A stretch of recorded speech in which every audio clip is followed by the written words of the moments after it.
नमस्कार साथियों। एक साथी ने प्रश्न किया कि क्या गुरु रविदास महाराज जी ने राज सत्ता की बात की। चलो इस बात का उत्तर आज ढूंढते हैं। गुरु रविदास महाराज जी का एक दोहा लेते हैं। ऐसा चाहूँ राज में जहाँ मिले सबन को अन्न, छोट बड़ सब सम बसै रविदास रहे प्रसन्न। इसमें राज शब्द आया है। राज का अर्थ है सामाजिक व्यवस्था। तो गुरु रविदास महाराज जी एक ऐसी सामाजिक व्यवस्था की ओर इशारा कर रहे हैं यहाँ सभी को भर पेट अनाज मिले, सभी समान हो, छुआछूत की भावना ना हो, ऊंच नीच की भावना ना हो, जात पात की भावना ना हो। तो इससे हम कह सकते हैं कि गुरु रविदास महाराज जी ने राज की बात की, सामाजिक व्यवस्था के ऊपर बात की, और उस वक्त के जो राजा थे, उस वक्त के जो अधिकारी थे, जो सामाजिक व्यवस्था चलाते थे, उनको कैसे सामाजिक व्यवस्था को चलाना है, उनको उनके कर्तव्यों के बारे में भी बताया गुरु रविदास महाराज ने। इसके ऊपर खुल के बात की। साथियों, बहुत कम संत महात्मा हुए हैं, बहुत कम संत महात्मा हुए हैं जिन्होंने अध्यात्म के साथ साथ सामाजिक व्यवस्था में बदलाव की बात की। ज़्यादातर संतों ने सिर्फ भक्ति का मार्ग दिया और उसके ऊपर अपने विचार दिए, अपनी वाणी दी। गुरु रविदास महाराज जी ने अध्यात्म के साथ साथ सामाजिक व्यवस्था कैसी हो, सत्ता पर बैठे अधिकारी का कर्तव्य क्या होना चाहिए, उसको कैसे सामाजिक व्यवस्था को चलाना है, उसके अधिकार क्या है, उसको कैसे जनता के साथ तालमेल बनाकर काम करना है, मतलब कि उस सब कुछ गुरु रविदास महाराज ने कहा।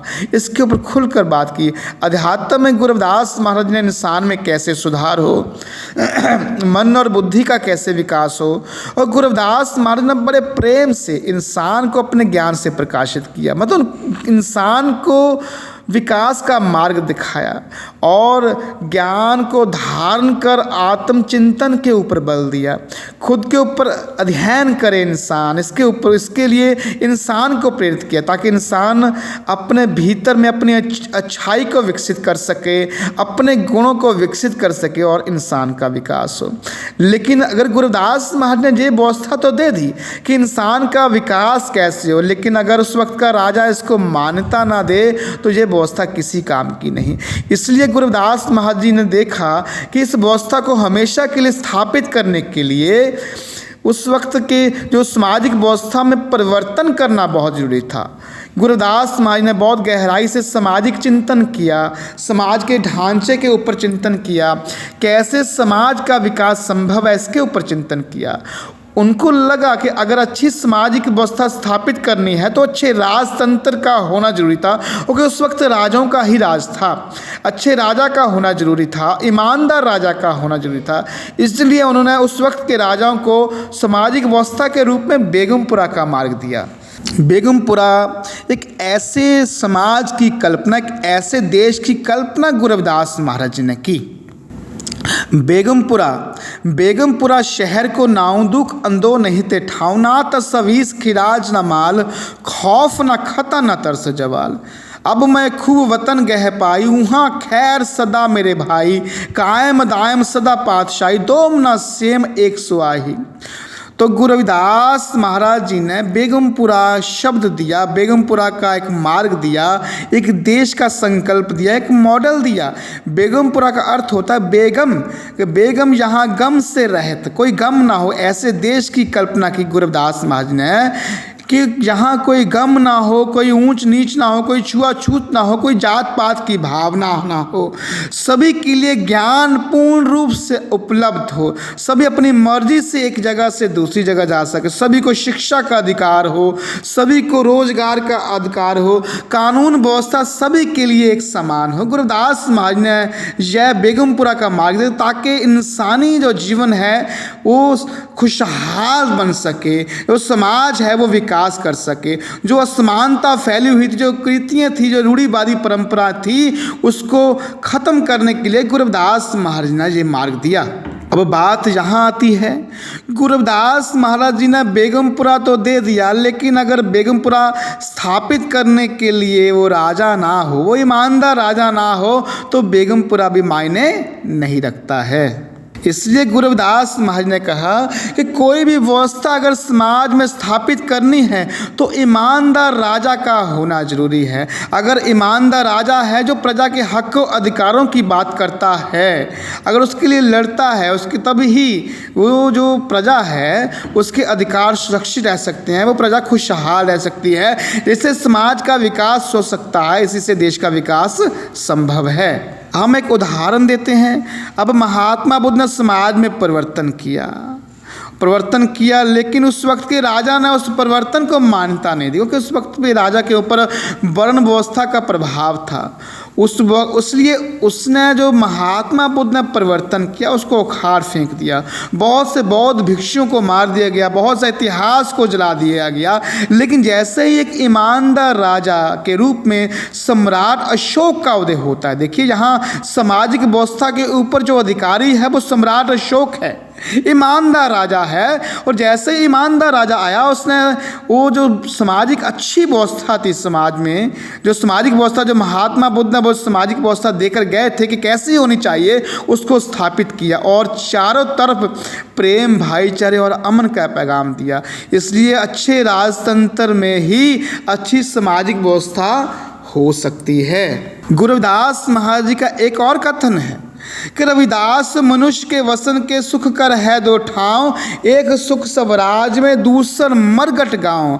गुरु रविदास महाराज ने कहा कि मनुष्य दो जगह खुश रह सकता है। एक अगर स्वराज मतलब ऐसा राज हो, अच्छे राजा का राज हो, वहाँ पे अगर नहीं अच्छे राजा का राज है, ईमानदार राजा का राज नहीं है, तो इंसान का जीवन नरक जैसा हो जाएगा, क्योंकि वह प्रजा की बात नहीं करेगा, उसके अधिकार सुरक्षित नहीं रहेंगे और असमानता की भावना फैलेगी जैसे पहले था। इसलिए गुरु रविदास महाराज ने कहा कि अच्छे राज में ही प्रजा खुश रह सकती है, नहीं तो इंसान मरघट में मतलब मरने के बाद ही खुश रह सकता है। गुरु रविदास महाराज ने कहा इंसानियत को स्थापित करने के लिए कि ईमानदार राजा का होना जरूरी है, तभी इंसान का विकास संभव है, समाज का विकास संभव है और देश का विकास संभव है। ऐसा राजा अगर नहीं है, एक भ्रष्ट राजा, तो इंसानियत को कैसे स्थापित करेगा, मानव अधिकारों की सुरक्षा की बात ही नहीं कर सकता, तब इंसान का जीवन कैसा होगा, नर्क जैसा। इसलिए गुरु रविदास महाराज ने कहा इंसान एक अच्छे राज में खुश रह सकता है जहाँ उसके मन और बुद्धि को फूलने का मौका मिलेगा, जहाँ प्रेम होगा, भाईचारा होगा, ज्ञान प्रधान होगा, कर्म प्रधान होगा, जात प्रधान नहीं होगा। कोई अगर ऊंची जात में जन्म लेगा वही महान होगा, ऐसा नहीं होगा। गुरु रविदास महाराज होगा अगर अच्छा राजा है तो वो ज्ञान, उस राज में ज्ञान और कर्म ही प्रधान होगा, नहीं तो इंसान अगर भ्रष्ट राजा होगा तो मरघट में ही इंसान खुश रह सकता है। गुरु रविदास महाराज जी ने उस वक्त के राजाओं में सुधार लाने की कोशिश की, सामाजिक व्यवस्था में सुधार लाने की कोशिश की। शायद इसलिए कहा जाता है कि 52 राजे उनके ज्ञान से प्रभावित हुए। जो 52 राजे उन्होंने हम सभी की लड़ाई राज दरबार में लड़ी ताकि सामाजिक व्यवस्था में परिवर्तन हो। साथियों, आज की अगर उदाहरण दें, आज वर्तमान में जिस देश का राजा ईमानदार है उस देश ने हर दिशा में तरक्की की है, वहाँ की जनता खुशहाल है, उस देश का आज, कल और भविष्य सुरक्षित है। चलो बाहर के देश की छोड़ो, हम भारत की बात करते हैं। बाबा साहब डॉक्टर भीमराव अंबेडकर ने भारत का संविधान दिया। अगर इस संविधान को पूर्ण रूप से लागू करना है तो एक ईमानदार राजा का होना बहुत ज़रूरी है।